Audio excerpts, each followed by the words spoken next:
Okay, guys, if y'all could have a seat, I want to introduce Dr. Ted Chandler to you.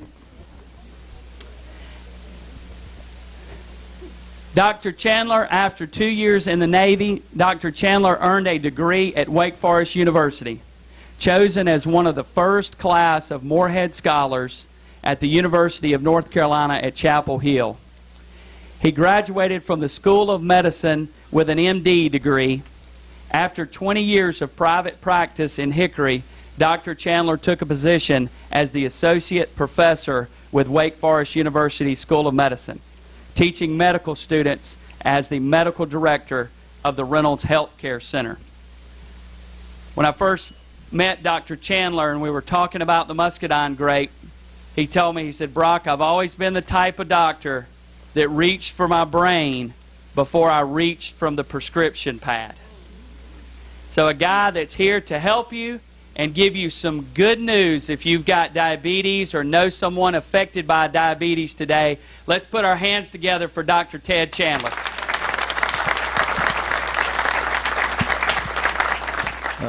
Now, 40, a waist belt above 40 inches for a man, 35 inches for a woman is a danger sign because it indicates insulin resistance. Insulin resistance is where the balance between insulin and glucose, the curves, are out of balance. And they need to be brought back into balance because all of the body systems that have to do with energy and have to do with self-healing of minor stuff and major stuff depend on this balance. This gives you a figure. This is reaching all age groups, and this is the reason 4,000 is actually 4,300 people every day become diabetic. This is where the pool comes from. Now it's reaching into teenagers. We're seeing kids with type 2 diabetes, and this is really sad because they're going to live lives of sickness, lives of deprivation because they're socially ostracized in school, and you know they can't find work, they can't, and they just are depressed. And this is the number of now pre-diabetes has been called several different things: metabolic syndrome, pre-diabetes, but it's all kind of the same continuum. It starts back here with insulin resistance. And then over here, you're diagnosed with type 2 diabetes, full-blown diabetes. And so this gives you some idea of the figures, but the last time these figures were brought up to date was 2007, but each year we're adding 1.6 million new diagnoses. And so it's probably closer to 27 million people now, but you know nobody's up to the Center for Diabetic Statistics. They haven't upgraded those numbers recently. Now this is some of the suffering that people go through with diabetes, and you know a lot of it's preventable. It's just not necessary that we have all this suffering, and people can reverse this, and we've been, I don't think I've got a slide on that, but one of the ways that we found out about reversing diabetes was to go to the diabetes prevention program, which proved that you could reverse 58%. And we've had a group recently that I've been working with, and we're closer to 85%. So, this is people, like I say, one of the lady that I talked about, she's one of those, and another patient who had diabetes 10, 15 years, and she was on 94 units of insulin, and now she's down to 30. She lost 50 pounds. And, you know, the program wasn't all that hard. It was easy for her to do. This is an indication that, particularly that figure, 16% of people with type 2 diabetes don't take any medicines.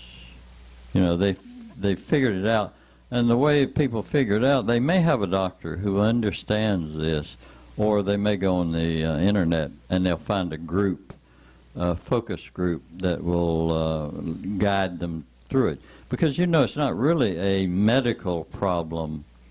I mean, it's a medical prevention problem, but you don't need a doctor to do this. You're taking people off medicine, you know. You're not adding medicines on, so you don't need a new prescription.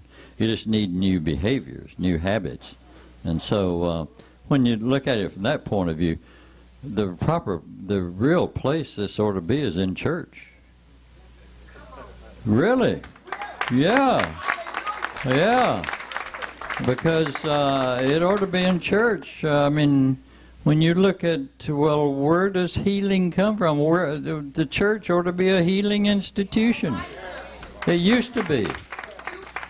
Yeah. And so when you look at this and you look at the church is where you attract people from all various backgrounds, and you can teach them this kind of stuff. You know, you just need to teach them this and say, no, your body is given to you in the image of God, and so then you come to the other side of it and say, you've got a purpose, and you're letting this imbalance destroy your purpose for being here. See, so then this ought to be in church. Hey, I wrote an article the other day called Type 2 Diabetes and the Church. I sent it to my brother, who's really a smart guy. I mean, you know, he is really smart. He was the president of Williams College, and he looked it over, and then he sent it back to me, and he said, I fixed it for you. And he said, when you got to the last part of it, he said, you were sounding like a preacher. He said, I made you sound like a doctor all the way through. And I said, thanks a lot, brother. Anyway, 16% of people have figured it out. Now, this is kind of the way they figured it out. A structured diet. But now, we've made a diet to use in the Accord Diabetes study. They didn't have one. It was so simple.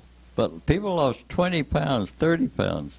And I gave it to a guy who lives in Oklahoma. I just mailed it to him. He called me the other day. He said he had lost 111 pounds. I was so astonished. Anyway, try to get the body mass index is the figure of your height and your weight related together. And it's better than just looking at the weight. But if you get below 30, then all those spin-off diseases, they quit happening. You know, you're much safer. You know, you can save your limbs and save your eyes and save your kidneys. And, you know, I talked to some of my people who are in the study, and they talk to their doctors. And, you know, it's really interesting why doctors can't change their minds. You know, I think they're ashamed that they had the wrong idea all along. And so they're afraid to say something because they're afraid somebody will sue them for treating them wrong. But they were treating in accordance to the standard of the profession, whereas they should have had an open mind as to maybe the profession isn't right. You know, and maybe there's another way of looking at this. And some of them are very dogmatic. You'll never get off of your medicines. And, you know, and I think, well, you know, loosen up a little bit. Have some fun.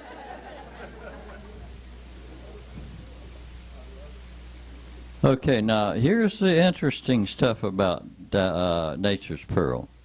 Nature's Pearl, if you look at its qualities with regard to diabetes, it is an insulin mimetic. It acts like insulin.